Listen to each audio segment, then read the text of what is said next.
अच्छा, तो previous class में हमने ASP.NET कोर का एक प्रोजेक्ट क्रिएट करके देखा था और उसका फोल्डर स्ट्रक्चर वगैरह समझ लिया था कि किस तरीके से हम अपना ASP.NET का प्रोजेक्ट क्रिएट करते हैं। और उसका फोल्डर स्ट्रक्चर वगैरह भी हमने देख लिया था कि कौन से फोल्डर का क्या काम था, कौन सी फाइल का क्या काम था। ठीक है, तो दोबारा से क्या करते हैं कि एक प्रोजेक्ट वगैरह क्रिएट करेंगे और आज का जो लेक्चर होगा उसमें हम देखेंगे किस तरीके से हम अपने ASP.NET कोर में कंट्रोलर बना सकते हैं, एक्शन मेथड्स बना सकते हैं और व्यूज वगैरह बना सकते हैं। और साथ साथ ये भी देखेंगे हम किस तरीके से अपनी ASP.NET कोर एप्लीकेशन में एक डिफॉल्ट राउट सेट कर सकते हैं। कि मतलब क्या इस बात का डिफॉल्ट राउट का, कि जब मैं एप्लीकेशन को ओपन करता हूँ या एप्लीकेशन को रन करता हूँ अपनी, तो मेरे पास बाय डिफॉल्ट कौन सा पेज डिस्प्ले करवाएगा। ठीक है, तो उसके लिए मैं क्या करूंगा, एक डिफॉल्ट राउट सेट करवाऊंगा। तो मैं आगे अपने विजुअल स्टूडियो पर और 2022 वर्जन में यूज कर रहा हूँ। और यहाँ से आगे सिंपल मैं क्या करता हूँ, एक नया प्रोजेक्ट क्रिएट करते हैं। और यहाँ से आगे जो मैं प्रोजेक्ट सेलेक्ट करूंगा वो मैं करूंगा ASP.NET कोर MT, क्योंकि हम बिल्कुल अभी जीरो से काम कर रहे हैं, स्क्रैच से काम कर रहे हैं। ठीक है, तो यहाँ पर आपके पास रीसेंट प्रोजेक्ट टेम्पलेट सारे होंगे। ठीक है, अगर कभी आपने यूज किया हुआ होगा ASP.NET कोर MT या जो भी प्रोजेक्ट, तो आपके यहाँ पर रिसेंट में आ रहे होंगे। ठीक है, अगर नहीं आ रहे तो आप यहाँ पर आकर सर्च भी करवा सकते हैं डायरेक्ट नेम से ASP.NET कोर MT। ठीक है, तो आपके पास ये टॉप पर ही आ जाएगा। ठीक है, इस पर सिंपल यहाँ पर मैं डबल क्लिक करता हूँ। ठीक है, और यहाँ पर सबसे पहले तो कॉन्फ़िगर करवा लेंगे अपने प्रोजेक्ट को कि प्रोजेक्ट का नाम क्या होगा। मैंने यहाँ पर आकर कह दिया क्रिएट कंट्रोलर एंड व्यूज। ठीक है, और फोल्डर मैं इसका सेलेक्ट कर लूंगा कि मुझे उसको कहाँ पर सेव करवाना है। तो मैं आ जाता हूँ अपने म्यूजिक डायरेक्टरी में और यहाँ पर आकर मैंने एक बैच का फोल्डर क्रिएट किया हुआ है और यहाँ से इसको सेलेक्ट कर लेंगे फोल्डर को। ठीक है, तो मेरे पास फोल्डर सेलेक्ट होकर आ गया और कोई डिफॉल्ट ऑप्शन चेंज वगैरह कुछ भी करने की जरूरत नहीं है। ठीक है, अच्छा यहाँ पर पूछता है कि भाई सोल्यूशन का नाम है, एक होता है हमारे पास प्रोजेक्ट का नाम और एक होता है सोल्यूशन का नाम। ठीक है, तो अभी मैं दिखाता हूँ इनमें डिफरेंस क्या है। ठीक है, और यहाँ पर आखिरी वाले में क्या कह रहा है ऑप्शन में कि place solution and project in the same directory. अगर आप इस पर चेक लगा देंगे तो आपका सॉल्यूशन और आपका प्रोजेक्ट दोनों सेम डायरेक्टरी में आएंगे। लेकिन मैंने कहा मुझे ऐसा नहीं करना, मुझे हर चीज के लिए सेपरेट फोल्डर बनाना है ताकि मेरा जो काम है वो काफी क्लीन रहे, मर्ज ना हो। तो यहाँ से सिंपल नेक्स्ट करते हैं और कोई डिफॉल्ट ऑप्शन चेंज नहीं करना। यहाँ पर मेरे पास आ रहा है कि .NET 6 पर मैं काम कर रहा हूँ, लॉन्ग टर्म सपोर्ट है LTS। और सिंपल यहाँ से आगे मैं क्या कर दूंगा, अपने प्रोजेक्ट को क्रिएट कर लूंगा। ठीक है, तो ये तरीका था हमारे पास प्रोजेक्ट को क्रिएट करने का। तो प्रोजेक्ट यहाँ पर मेरा सक्सेसफुली क्रिएट होकर आ चुका है। ठीक है, अब यहाँ पर सबसे पहले करना क्या है मुझे कि इस एप्लीकेशन को मैं स्टार्ट करके दिखाता हूँ। ठीक है, ठीक है, एप्लीकेशन यहाँ पर पहले मेरे पास बिल्ड होगी और उसके बाद क्या हो जाएगी, वो ब्राउजर में मुझे एग्जीक्यूट करवा कर दे देगा। F5 से भी अपनी एप्लीकेशन को स्टार्ट कर सकते हैं और यहाँ जो बटन आ रहा था हमारे पास स्टार्ट करने के लिए, उससे भी आप लोग स्टार्ट कर सकते हैं अपनी एप्लीकेशन को। ठीक है, तो जब एप्लीकेशन को मैं स्टार्ट करता हूँ यहाँ पर मेरे पास एक टेक्स्ट लिखा हुआ आ गया है हेलो वर्ल्ड।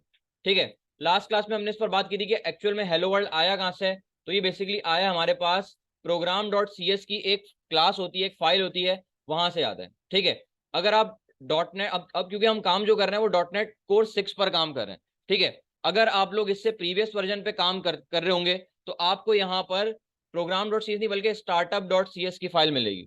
ठीक है, startup.cs की। तो प्रीवियस अगर startup.cs की फाइल आपको यहाँ पर कहीं नजर आए तो समझ लें कि .NET कोर 6 पर काम हम नहीं कर रहे, उससे प्रीवियस जो वर्जन है। अच्छा, उससे जो लेटेस्ट वर्जन है 6 से ज्यादा 7 हो गया। ठीक है, तो उस पर भी आप program.cs ही है, लेकिन जो 6 से पहले वर्जन थे उसमें हमारे पास क्या था, startup.cs। ठीक है, तो यहाँ पर मैं जब आता हूँ program.cs पर, तो यहाँ पर देखें ये मेरे पास लाइन नंबर 4 में देखें लिखा हुआ है app.map.get के। ये मेरे पास जो सिंबल होता है, जो कोटेशन के अंदर स्लैश लगा हुआ है, ये होता है डिफॉल्ट के लिए स्लैश।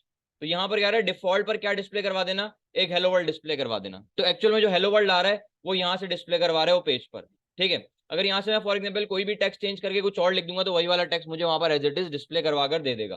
ठीक है, तो आज का जो टॉपिक था हमारा वो था कि किस तरीके से हम कंट्रोलर वगैरह क्रिएट कर सकते हैं और कंट्रोलर में एक्शन मेथड और उसके अगेंस्ट कोई व्यू वगैरह किस तरीके से हम क्रिएट करवा सकते हैं। कंट्रोलर और व्यू पर हम लोग ऑलरेडी डिस्कस कर चुके हैं जब हम MVC वगैरह के कॉन्सेप्ट को देख रहे थे कि कंट्रोलर क्या होता है, वो हमारे मॉडल और व्यू के दरमियान एक ब्रिज का काम कर रहा होता है। कंट्रोलर इसमें मॉडल का डेटा व्यू में और व्यू का डेटा मॉडल में हमें अगर ट्रांसफर करना हो या शेयर करना हो आपस में डेटा, तो ये काम कंट्रोलर कर रहा होता है। और व्यू क्या होता है, जो यूजर को डिस्प्ले हो रहा होता है।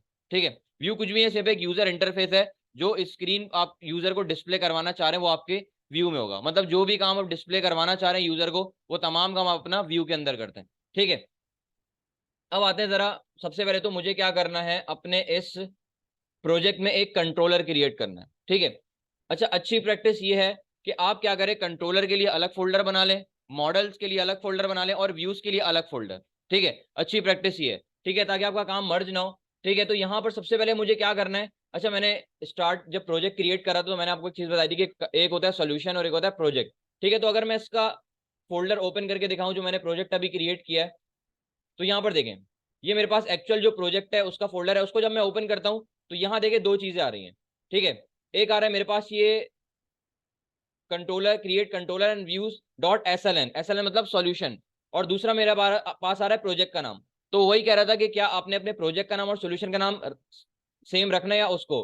तो यहाँ पर देखें प्रोजेक्ट का नाम और सॉल्यूशन का नाम सेम है, मैंने चेंज नहीं किया था। और दूसरा क्या था कि प्रोजेक्ट और सॉल्यूशन को आपने सेम डायरेक्टरी में रखना है नहीं रखना। अगर तो मैं करता तो क्या करता, ये एक फोल्डर क्रिएट करता और यहाँ पर ये इसी में क्या करता, अपने सॉल्यूशन को भी रख देता।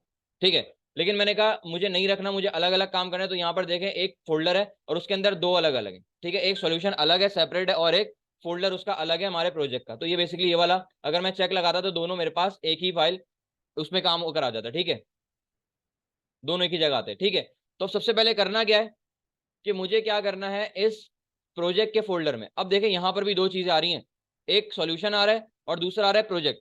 तो जो मेरे पास देखें जो प्रोजेक्ट है वो सेकंड वाला है, वो सॉल्यूशन ऊपर लिखा हुआ है आप लोगों के सामने, आप लोगों को समझ में आ जाएगा कि ऊपर वो सॉल्यूशन की फाइल है। ठीक है, लेकिन दोनों का नाम सेम है। ठीक है, तो अब यहाँ पर सबसे पहले करना क्या कि मुझे एक कंट्रोलर क्रिएट करना है अपने इस प्रोजेक्ट के फोल्डर में। प्रोजेक्ट के फोल्डर का मतलब कि ये जो मेरा फोल्डर है ये वाला, इसके अंदर मुझे क्या करना है, एक कंट्रोलर्स का फोल्डर चाहिए। ठीक है, तो सबसे पहले मैं क्या करता हूँ, अब एक तो तरीका ये कि मैं यहां से आगे भी फोल्डर क्रिएट कर सकता हूं अपने एक्चुअल डायरेक्टरी में आकर, वरना मैं अपने प्रोजेक्ट में आकर भी कर सकता हूं। कैसे करूंगा, सिंपल मैं क्या करता हूं, अपने प्रोजेक्ट के फोल्डर पे राइट क्लिक करूंगा और यहां से हमारे पास एक ऑप्शन आएगा ऐड का, और ऐड में आके मुझे क्या ऐड करना है, यहां पर आकर एक न्यू फोल्डर। ठीक है, तो मैं जैसे ही इस पर सेलेक्ट करता हूं तो उसने मुझे एक न्यू फोल्डर यहां पर आकर क्रिएट करके दे दिया। मैंने कहा इसका नाम रख देना है कंट्रोलर्स। ठीक है, तो ये मेरे पास एक कंट्रोलर्स का फोल्डर क्रिएट होकर आ चुका है। ठीक है, अब क्या करना है, इस कंट्रोलर्स के फोल्डर के अंदर मुझे कंट्रोलर्स वगैरह क्रिएट करना है। तो अब इस फोल्डर के अंदर कैसे कंट्रोलर क्रिएट होगा, बहुत ही सिंपल है। यहाँ पर इसके कंट्रोलर्स के फोल्डर पे राइट क्लिक करें और यहाँ से आके दोबारा आ जाए ऐड पर, और इस दफा ऐड मुझे फोल्डर नहीं करना, फाइल नहीं करनी, क्या करना है यहाँ पर आकर कंट्रोलर। कंट्रोलर पे जैसे यहाँ पर आकर मैं सेलेक्ट करता हूँ तो यहाँ पर मेरे पास तीन तरीके के कंट्रोलर्स आ रहे हैं। सबसे पहला तो आ रहा है एमवीसी कंट्रोलर एमटी के, आपको एमटी कंट्रोलर चाहिए। सेकंड वाला है हमारे पास के उसमें रीड और राइट वगैरह के एक्शंस वगैरह मेथड चाहिए। ठीक है, और लास्ट वाला आ रहा है हमारे पास के व्यूज यूजिंग एंटिटी फ्रेमवर्क, कि इसके साथ क्या करेगा, वो व्यूज भी क्रिएट करके देगा। सेकंड वाले में क्या कर देगा, कुछ बने बनाए पहले से एक्शन मेथड क्रिएट करके देगा रीड और राइट के। रीड और राइट का मतलब यहाँ पर क्या है कि रीड का मतलब है हम डेटा को फेच करवा रहे हैं, और राइट का मतलब है कि हम डेटा को इंसर्ट करवा रहे हैं, डिलीट वगैरह सॉरी अपडेट वगैरह करवा रहे हैं। ठीक है, तो उसके लिए मुझे एक्शन मेथड या फंक्शन क्रिएट करके दे देगा। लेकिन मैंने कहा मुझे क्या चाहिए, अपना एम्प्टी कंट्रोलर चाहिए, एक्शन मेथड वगैरह जो भी होंगे और उसके व्यूज वगैरह जो भी होंगे मैं खुद से क्रिएट करूंगा। ठीक है, तो मैंने यहाँ से आगे फिलहाल ले लिया एमवीसी कंट्रोलर एमटी, और जैसे ही मैं ऐड के बटन पे क्लिक करता हूँ तो मेरे पास एक और विंडो ओपन हो जाएगी कि यहाँ पर देखें क्या आ रहा है, कंट्रोलर का नाम क्या रखना है। ठीक है, जो भी आप कंट्रोलर का नाम रखें बस एक चीज का ध्यान रखना है कि नाम के साथ आपने कंट्रोलर का प्रीफिक्स लगाना है। ठीक है, यहां पर जैसे देख सकते हैं कि होम मेरे कंट्रोलर का नाम है और कंट्रोलर का प्रीफिक्स लगा हुआ है। लेकिन अगर मैं इस कंट्रोलर को कहीं पर कॉल करवाता हूं कोई राउटिंग वगैरह परफॉर्म करवाने के लिए, लिंक वगैरह लगाने के लिए, तो मैं इसका नाम क्या रखूंगा, सिर्फ होम से कॉल करवाऊंगा, वो कंट्रोलर खुद गेट कर लेगा, आगे कंट्रोलर खुद लिख देगा। ठीक है, तो मुझे आगे कंट्रोलर लिखने की जरूरत नहीं पड़ेगी, लेकिन मैं जब कंट्रोलर क्रिएट करूंगा तो मैं इसका नाम लाजमी कंट्रोलर के प्रीफिक्स के साथ लगाऊंगा। तो मैंने कहा बाय डिफॉल्ट जो भी नाम आ रहा है मैंने कहा वही सेट रहने देना है। ठीक है, अब यहाँ पर देखें कि एक्सटेंशन जो मेरे पास आ रही है कंट्रोलर की वो आ रही है CS, और CS कौन सी फाइल की एक्सटेंशन होती है,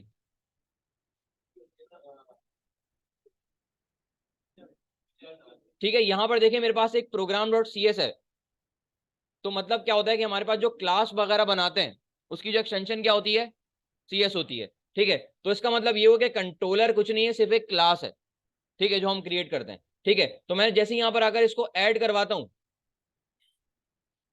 तो यहाँ देखें मेरे पास देखें एक पब्लिक क्लास क्रिएट होकर आ चुकी है होम कंट्रोलर के नाम से, जो कि इनहेरिट किससे हो रही है, कंट्रोलर की क्लास से। ठीक है, कंट्रोलर मेन क्लास है और उससे इनहेरिट हमारे पास क्या हो रहा है, होम कंट्रोलर। मतलब इस केस में हमारे पास जो सिंपल ये जो कंट्रोलर है वो पेरेंट है, मतलब कि बेस क्लास है, और ये जो होम कंट्रोलर है वो चाइल्ड है, मतलब ड्राइव क्लास है। ठीक है। और उस कंट्रोलर क्लास के अंदर एक मेथड बना हुआ है, इसको बोला जाता है एक्शन मेथड।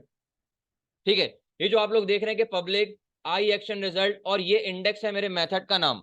ठीक है, ऐसे ही मेथड क्रिएट करते थे हम कि सबसे पहले क्या करना है, एक्सेस मॉडिफायर, उसके बाद हमने रिटर्न टाइप देनी थी। ठीक है, रिटर्न टाइप के बाद उसके मेथड का नाम, और यहां पर क्या होगा हमारे पास, उसकी बॉडी। ठीक है, तो यहां पर अब देखिए मेरे पास जो मेथड का नाम है इस केस में वो है इंडेक्स, और ये मेथड बाय डिफॉल्ट खुद से क्रिएट होकर आया है, मैंने ये अभी तक क्रिएट खुद से कोई एक्शन मेथड नहीं किया। ठीक है, तो इसी चीज को बेसिकली बोला जा रहा है एक्शन मेथड। ठीक है, अच्छा यहां पर अगर आप लोग एक चीज पे गौर करें कि यहां पर लिखा हुआ है आई एक्शन रिजल्ट। ठीक है, इसका छोटा सा मैं बता दूं कि जब भी आपको यहां पर किसी भी कीवर्ड के साथ कैपिटल आई लिखा हुआ नजर आए, वो समझ लें क्या है कि एक इंटरफेस है। इस पर मैं कर्सर लेकर जाता हूं तो देखिए पहले ही मुझे वर्ड में क्या बता रहा है कि ये एक इंटरफेस है।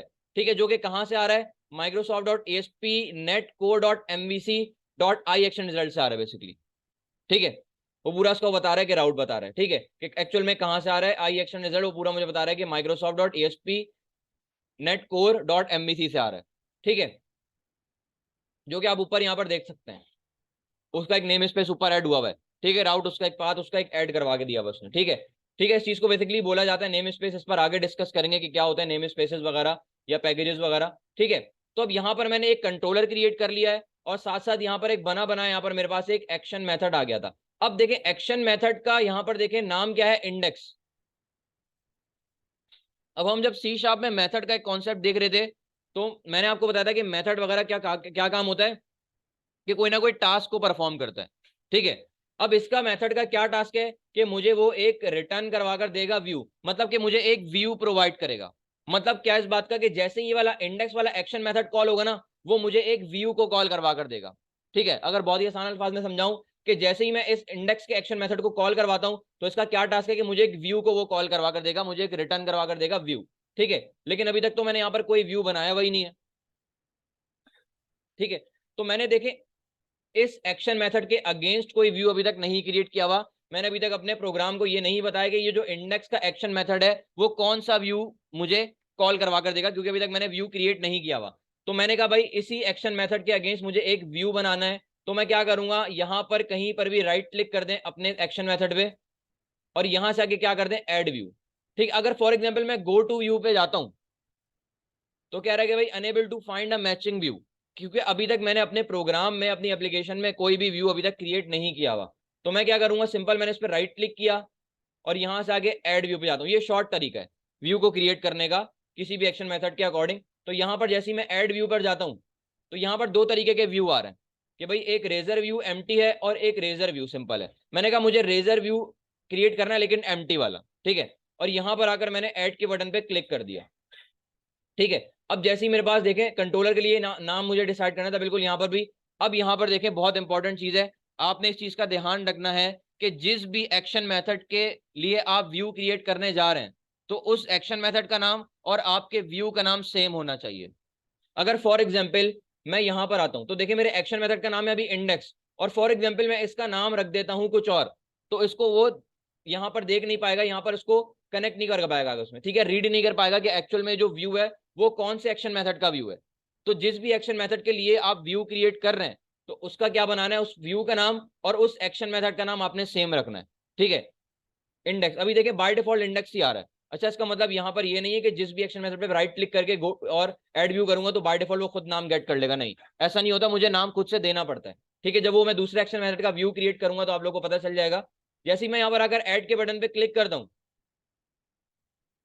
तो यहाँ देखें मेरे पास एक उसने मुझे सबसे पहले तो फोल्डर पर अगर गौर करें तो उसने मुझे एक व्यूज का फोल्डर क्रिएट करके दे दिया, हालांकि मैंने क्रिएट नहीं किया हुआ था। और व्यूज के फोल्डर के अंदर उसने मुझे एक होम का फोल्डर क्रिएट करके दिया है। ये होम का फोल्डर रिप्रेजेंट कर रहा है मेरे होम कंट्रोलर को।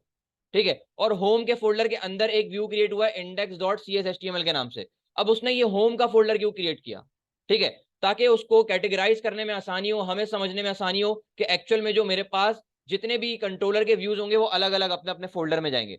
ठीक है, मतलब कि होम कंट्रोलर के अंदर से मैं जितने मतलब होम कंट्रोलर से रिलेटेड जितने भी व्यूज क्रिएट मैं करूंगा वो तमाम होम के फोल्डर के अंदर जाएंगे। ठीक है, लेकिन अगर फॉर एग्जांपल मैं स्टूडेंट के नाम से कंट्रोलर बनाता हूं और उसके अंदर जितने भी कंट्रोलर मैं व्यूज क्रिएट करूंगा वो तमाम क्या होंगे, वो अपने स्टूडेंट का फोल्डर क्रिएट करेगा और वहां पर क्रिएट कर देगा जाकर व्यूज। ठीक है, तो क्या करेगा, व्यूज को भी क्या कर रहा है, कैटेगराइज कर रहा है। ठीक है, तो ठीक है, अगर आप लोग यहाँ पर फाइल पर गौर करें, फाइल का नाम है इंडेक्स, जो कि वही मेरा एक्शन मेथड का नाम था। ठीक है, अब मुझे इसके नाम से ये पता चल गया कि भाई ये जो इंडेक्स वाला है हमारे पास व्यू, वो कौन से एक्शन मेथड का पार्ट है, ये इंडेक्स वाला एक्शन मेथड का पार्ट है। इसके नाम से ही समझ में आ गया। ठीक है, और अगर आप लोग इसकी एक्सटेंशन पे गौर करें तो कह रहे हैं CSHTML। अब हमें HTML तो पता है, लेकिन ये CS क्या है? CS का मतलब यहाँ पर आकर C#, HTML। अब यहाँ पर जब व्यू मुझे HTML, अब क्योंकि हम लोग देखते हुए हैं भाई कि भाई हमारा जो व्यू वगैरह डिस्प्ले हो रहा है वो HTML की फाइल होती है, स्ट्रक्चर बनाती है ये वो फला फला। ठीक है, तब तक तो हम देखते हैं कि भाई HTML की फाइल पे डिस्प्ले वगैरह आ रहा है सारा व्यू को, लेकिन ये CS कहाँ से आ गया? ठीक है, अब CS लगाने का यहाँ पर मकसद ये है कि ये एक ऐसी HTML की फाइल है जिसके अंदर मैं C# का कोड भी कर सकता हूँ।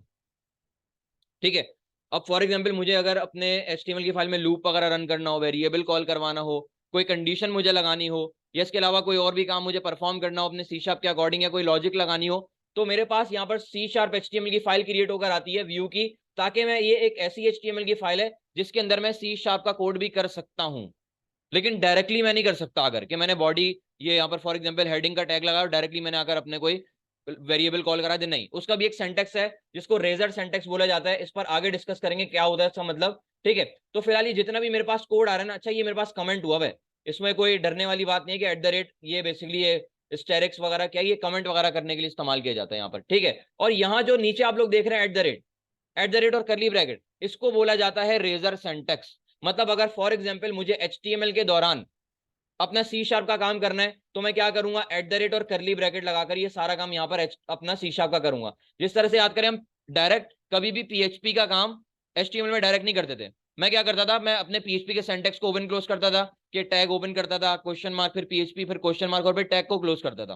ठीक है, तो इस तरह यहाँ पे PHP का सेंटेक्स ओपन क्लोज करता था। इस तरह यहाँ पर अगर C# का मुझे कोड करना है तो मुझे इस तरीके से रेजर सेंटेक्स का इस्तेमाल करना पड़ेगा। इसी को बोला जा रहा है रेजर सेंटेक्स। यहाँ पर आपने @ लगाया और करली ब्रैकेट लगाकर आपने क्या कर दिया, जितना भी कोड था C# का इसके अंदर करेंगे आप। ठीक है, ताकि आपकी ये जो HTML की फाइल है वो C# का कोड भी रीड कर सके।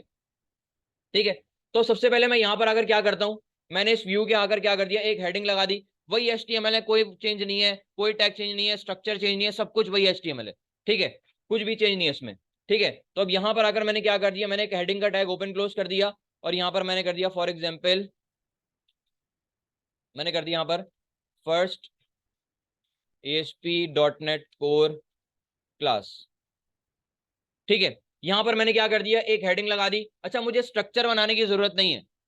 मतलब जैसे मैं वो बॉयलर पेट लगाता था एक HTML की, कि पहले मैं क्या करता था, डॉक टाइप HTML, उसके अंदर हेड, उसके बाद फिर बॉडी, ठीक है, फिर हेड के अंदर टाइटल वगैरह, ये मुझे यहाँ पर आकर लगाने की जरूरत नहीं है। ठीक है, रिस्पॉन्सिव तो CSS से बन जाएगा, एक्सटर्नल लिंक करवाकर। एक्सटर्नल अगर कोई फाइल मुझे लिंक करवानी, अच्छा, लिंक वगैरह जो करवाएंगे, बेसिकली हमारे पास एक अलग उसकी फाइल बनती है, लेआउट की, लेआउट की फाइल होती है, उसमें हमारा पूरा स्ट्रक्चर होता है। ठीक है, वो आगे बात करेंगे जब हम टेम्पलेट इंटीग्रेशन, हमारे पास एक टॉपिक है इसका, कि किस तरीके से हम इसमें टेम्पलेट का इस्तेमाल कर सकते हैं। ठीक है, मतलब कोई भी बना टेम्पलेट हो, चाहे वो HTML बना हो या बूट स्टेप पे बना हो, जिस पर भी बना हो, उसको हम अपने ASP.NET कोर एप्लीकेशन में कैसे इंटीग्रेट करवा सकते हैं। ठीक है, उसमें ज्यादा अच्छी चीज समझ में आ जाएगी। ठीक है, तो अब यहाँ पर सिंपल मैंने हेडिंग लिख दी। ठीक है, लेकिन अगर अभी मैं इस एप्लीकेशन को स्टार्ट करता हूं तो हमारे पास ये वाला व्यू डिस्प्ले नहीं करवाएगा। ठीक है, बेशक के इसका नाम यहाँ पर इंडेक्स है, और इंडेक्स आपको पता है कि खुद से हमारे पास ओपन होकर आता है, मुझे PHP में भी देने की जरूरत नहीं पड़ती थी इंडेक्स का। ठीक है, खुद से आ जाता है हमारे पास, लेकिन यहाँ पर ऐसा नहीं है, मुझे इसका एक प्रॉपर राउट सेट करवाना पड़ेगा। तो हमने अभी क्या देख लिया, कंट्रोलर अपना क्रिएट करके देख लिया, उसके अंदर एक्शन मेथड देख लिया। ठीक है, एक्शन मेथड यह था बाय डिफॉल्ट, लेकिन क्रिएट ऐसे ही करेंगे आप लोग। ठीक है, और उसके एक्शन मेथड के अगेंस्ट मैंने एक व्यू क्रिएट करके देख लिया, और उसमें मैं एक हेडिंग लगा दी मैंने। ठीक है, अब ये देखने के जब मैं इस एप्लीकेशन को स्टार्ट करता हूं तो मुझे बाय डिफॉल्ट अपना ये index.cshtml वाला पेज डिस्प्ले करवाना है, जो कि कहां से आ रहा है, इस होम कंट्रोलर से आ रहा है। ठीक है, और ये जो इंडेक्स एक्शन में, सॉरी, इंडेक्स का जो मेरे पास ये व्यू है, ये कॉल कब होगा, जब ये इंडेक्स एक्शन मेथड जो मेरे पास कॉल होगा। ठीक है, और जो इंडेक्स का जो एक्शन मेथड है वो किसका पार्ट है, वो इस होम कंट्रोलर का पार्ट है। तो मुझे उसका व्यू का नाम बताने की जरूरत नहीं है राउट में, कि मैं कौन सा व्यू कॉल करवाने जा रहा हूं, मैं सिर्फ बताऊंगा कि कौन से कंट्रोलर का कौन सा एक्शन मेथड कॉल करवाना है बाय डिफॉल्ट बस, ठीक है। और जैसे ही मेरे पास होम कंट्रोलर का इंडेक्स एक्शन मेथड कॉल होगा, वो क्या उसका यही टास्क है कि मुझे कौन सा व्यू कॉल करवा कर दे देगा, इंडेक्स वाला, ठीक है। तो अब मुझे जो राउट सेट करवाना है वो मुझे करवाना है अपने program.cs में। तो मैं अपनी program.cs की फाइल में आता हूं और यहां पर आकर मैं डिफॉल्ट राउट सेट करवाऊंगा, ठीक है। तो सबसे पहले तो मेरे पास ये जो लाइन लिखी हुई है, लाइन नंबर 4, इसको मैं हटा दूंगा, ठीक है। और दोबारा मैं क्या यहां पर अगर लिखूंगा ऐप डॉट मैप कंट्रोलर राउट, ठीक है। मैप कंट्रोलर राउट हमारे पास एक ऐसा मेथड है ASP.NET कोर में जो कि मुझे डिफॉल्ट राउट सेट करवा कर देता है कि जब मेरी एप्लीकेशन स्टार्ट होगी तो मुझे कौन सा राउट डिस्प्ले करवाना है, कौन सा व्यू डिस्प्ले करवाना है, मैप कंट्रोलर राउट। तो यहां पर आप शॉर्ट में लिखेंगे MCR, ठीक है, MCR, ठीक है। एक चीज ध्यान रखनी है कि मैप एरिया कंट्रोलर राउट नहीं है, ठीक है, मैप कंट्रोलर राउट है। और ये क्योंकि एक मेथड है और मेथड के नाम के आगे आप लोगों को पता है क्या लगाए जाते हैं, पैरेंथेसिस, ठीक है, राउंड ब्रैकेट, ठीक है। अब ये मेरे पास एक ऐसा मेथड है जो कि मुझे डिफॉल्ट राउट सेट करवा के देता है। अब इसके अंदर मैं 2 आर्ग्यूमेंट पास करूंगा। सबसे पहले तो मुझे राउट का नाम बता दो, ठीक है। अब राउट का नाम का क्या मतलब है दिखाता हूं। और दूसरा कि मुझे वो पाथ बता दो कि जिससे मुझे वो व्यू कॉल करवाना है। तो सबसे पहले तो मैं क्या करूं, अच्छा जो यहां पर अगर मैं पास करवाऊंगा 2 आर्ग्यूमेंट, वो मैं करवाऊंगा की और वैल्यू की फॉर्म में। और की और वैल्यू की जो हमारे पास सिंबल सेपरेट करा होता है की और वैल्यू को, वो कौन सा करता है, कॉलन, ठीक है। तो मैंने सबसे पहले तो पास करवाया नेम, ठीक है, नेम। और मैंने नेम इसका सेट करवा दिया कि ये एक डिफॉल्ट राउट है, तो मैंने इसका नाम रख दिया डिफॉल्ट, मैंने लगाया कॉमा। और सेकंड में जो आर्ग्यूमेंट पास करूंगा वो है पैटर्न। पैटर्न का मतलब है यहां पर आकर पाथ, पैटर्न, ठीक है। और पैटर्न में यहां पर आकर क्या दूंगा, सबसे पहले तो मैंने कोटेशन के अंदर आकर लगा दिया करली ब्रैकेट, ठीक है। सबसे पहले मुझे भेजना है अपने इस एप्लीकेशन को इस होम कंट्रोलर के पास, ठीक है। तो मैंने यहां पर आकर कह दिया कि भाई कंट्रोलर, सबसे पहले तो होगा कंट्रोलर, कंट्रोलर का नाम आएगा। फिर सेकंड करली ब्रैकेट लगाऊंगा यहां पर, लेकिन उससे पहले लगाऊंगा स्लैश। कंट्रोलर के अंदर क्या होगा, कंट्रोलर के अंदर क्या है, मेरा एक एक्शन मेथड है। तो यहां पर आकर मैं क्या करूंगा, दोबारा से करली ब्रैकेट ओपन क्लोज करूंगा और यहां पर लगाऊंगा एक्शन, सिंपल, ठीक है। अब इस सर्विस को, ये जो मैंने यहां पर आकर मेथड इस्तेमाल किया है, इस मेथड को इस्तेमाल करने के लिए यहां पर आपको एक सर्विस ऐड करवानी पड़ेगी। अगर आप इसी स्टेट में अपनी एप्लीकेशन को स्टार्ट कर देते हैं तो यहां हमारे पास आ जाएगा एक एरर, ठीक है। स्टार्ट करते हैं, फिर देखते हैं कि एरर क्या आता है,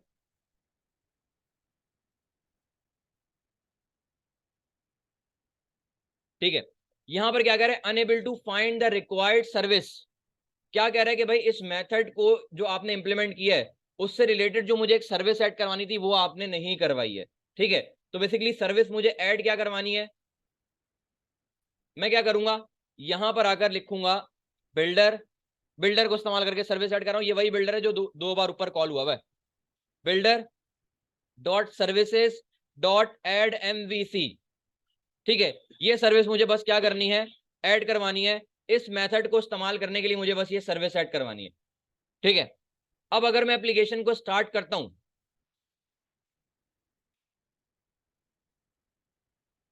तो फिर यहां पर मेरे पास एक एरर आ गया, कह रहा है can not modify service collection. ये बेसिकली जो सर्विस है बेसिकली इसको सर्विस कलेक्शन रीड किया जा रहा है, ठीक है। सर्विस कह रहा है can not modify service collection after application is build. मैंने प्रीवियस लेक्चर में आप लोगों को एक बहुत ही इंपॉर्टेंट पॉइंट बताया था कि बिल्डर को इस्तेमाल करके जो भी सर्विस ऐड होंगी वो कहां पर होंगी, बिल्ड से पहले, ठीक है। तो मुझे बस क्या करना है, ये जो मैंने लाइन लिखी हुई है इसको यहां से हटाकर मैं क्या कहां पर लिख दूंगा, ये जो मेरे पास बिल्ड वाली लाइन है ये वाली, बिल्डर डॉट बिल्ड वाली, इससे पहले। तो बस एक चीज का आपने ध्यान रखना है कि आपने बिल्डर को इस्तेमाल करके जो भी सर्विस वगैरह ऐड करवानी है वो हमेशा बिल्ड से पहले करवानी है, ताकि पहले आपकी सर्विसेज ऐड हो जाएं, बाद में आपकी एप्लीकेशन बिल्ड हो। एप्लीकेशन बिल्ड होने के बाद अगर वो सर्विस ऐड करवाएगा तो सर्विस को रीड नहीं कर पाएगा, ठीक है। तो अब अगर मैं जैसे ही इसको स्टार्ट करता हूं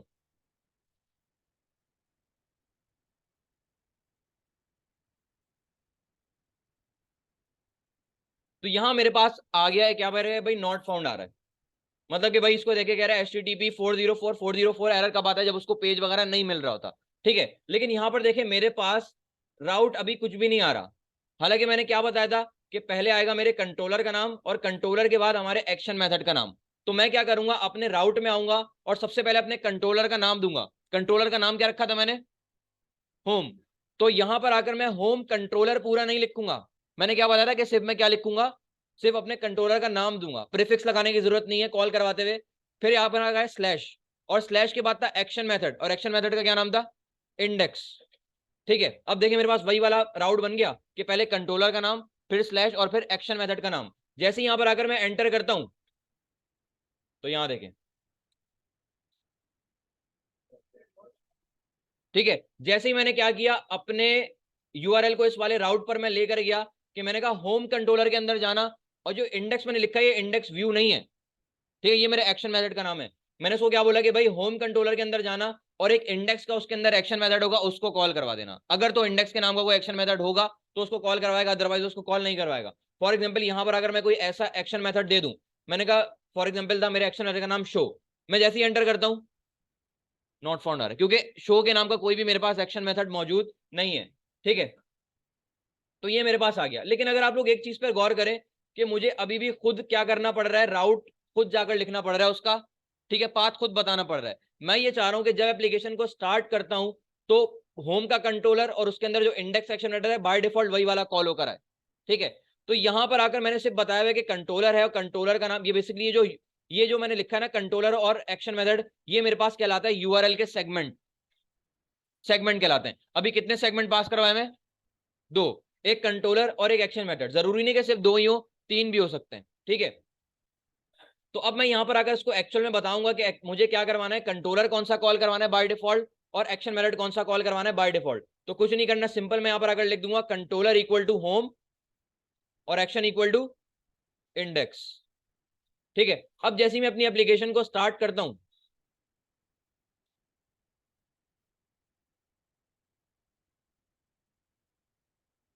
तो यहां देखें बाय डिफॉल्ट उसने मुझे वही वाला, अब देखिए मेरे पास राउ उसका वो नहीं आ रहा यूआरएल में, सेगमेंट नहीं आ रहे। ठीक है, क्योंकि मैं खुद नहीं किया, क्योंकि बाय डिफॉल्ट को आप लोगों को पता है कि बाय डिफॉल्ट बिल्कुल एम्प्टी होता है, आपका जो राउट होता है कुछ भी नहीं आता उसमें। ठीक है, तो यहाँ पर देखें, यहाँ पर इस तरीके से मैंने क्या कर लिया है कि ये अपना डिफॉल्ट राउट वगैरह सेट करवा लिया है। ठीक है, और ये आपको सिर्फ एक दफा काम करना पड़ेगा लाजमी, कि जो आप पेज डिस्प्ले कराएं, ये सिर्फ डिफॉल्ट राउट के लिए था।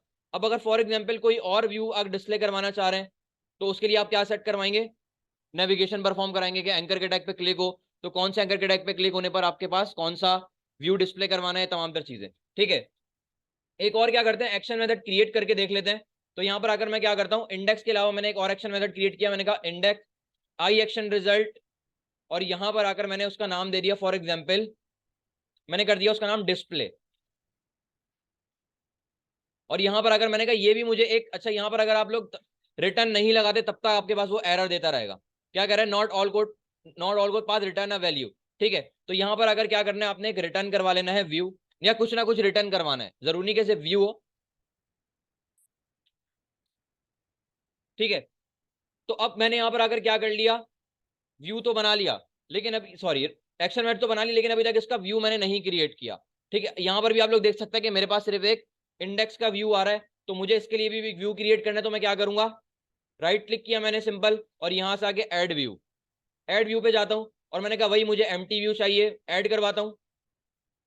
और यहां से आके मेरे पास देखिए व्यू का नाम क्या आ रहा है, इंडेक्स वन, मुझे क्या नाम रखना पड़ेगा, डिस्प्ले।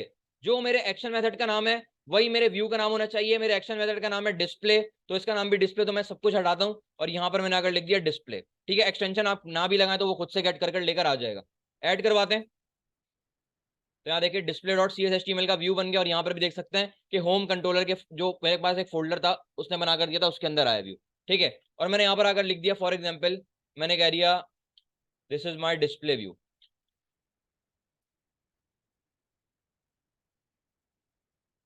ठीक है,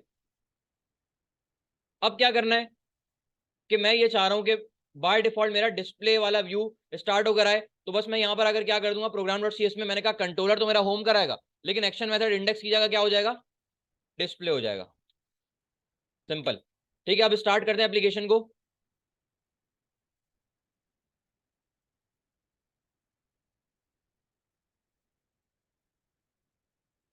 तो यहाँ देखिए this is my display view. ठीक है, अगर फॉर एग्जाम्पल मुझे वापस जाना है अपने होम पर, तो मैं यहाँ पर आकर क्या करूंगा, मैंने कहा होम कंट्रोलर के अंदर इंडेक्स वाले एक्शन मेथड को कॉल करवा देना। एंटर करता हूं जैसे ही, ठीक है। और अगर मैंने कहा इंडेक्स की जगह डिस्प्ले वाले को कॉल करवा देना, होम कंट्रोलर में जाना और डिस्प्ले वाले एक्शन मेथड को कॉल करवा देना, दिस माय डिस्प्ले व्यू, ठीक है। तो इस तरीके से क्या कर सकते हैं आप लोग, एक्शन मेथड और व्यू वगैरह क्रिएट कर सकते हैं। अभी नेविगेशन वगैरह परफॉर्म नहीं करवा रहा मैं, ठीक है, कि किस तरीके से हम फॉर एग्जांपल क्लिक कर कर एक व्यू से दूसरे व्यू पर हम नेविगेट वगैरह यूजर को करवा सकते हैं, ठीक है। तो आज हमने क्या देख लिया कि किस तरीके से हम कंट्रोलर क्रिएट कर सकते हैं, कंट्रोलर के अंदर हम क्या कर सकते हैं, एक्शन मेथड वगैरह को क्रिएट कर सकते हैं, और एक्शन मेथड के अगेंस्ट व्यूज वगैरह कैसे क्रिएट कर कर उसका राउट वगैरह डिफॉल्ट सेट करवा सकते हैं, ठीक है। तो ये जो हमारे पास मेथड था ऐप डॉट मैप कंट्रोलर राउट, ये हमारे पास डिफॉल्ट राउट सेट करवाने के लिए है, और उसके लिए मैंने एक सर्विस सेट करवाई है, ये वाली builder.services.add MVC, ठीक है।